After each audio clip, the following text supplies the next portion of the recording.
Bonsoir Benjamin. Bonsoir Isabelle, bonsoir à tous. Comme chaque soir avec vous, ce qu'il ne fallait pas manquer à la télé, à la radio ou sur le net, les photos sonores du jour en 3 minutes, c'est parti. Et on commence avec la crise en Ukraine et cet appel de Bernard-Henri Lévy hier soir au Grand Journal de Canal. Il demande qu'on retire nos sportifs des Jeux de Sotchi.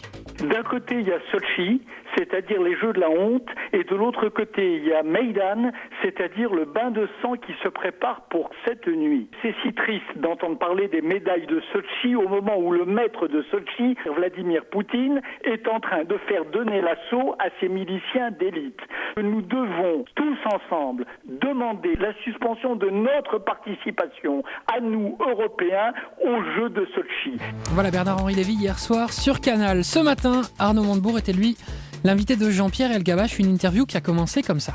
Soyez le bienvenu Arnaud Montebourg, bonjour. Bonjour. Est-ce que vous avez déjà été prévenu Prévenu.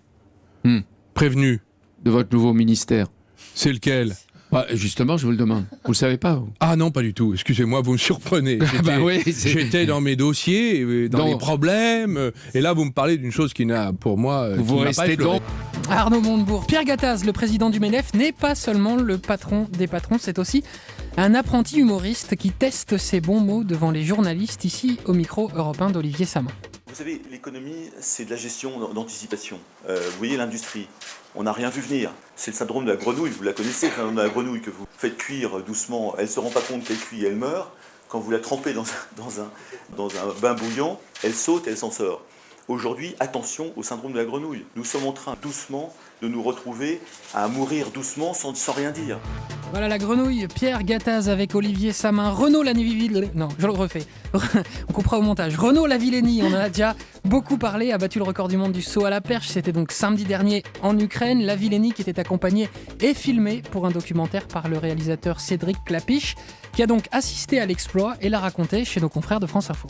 Il y avait un côté très privilégié d'assister à ce moment-là. C'est très fort parce que d'une part, il y a tout le monde ressent la même chose. Il y a une espèce de clameur qui n'est pas juste comme une foule qui voit un but pendant un match de foot. C'est vraiment très très fort parce qu'il y a vraiment la question de...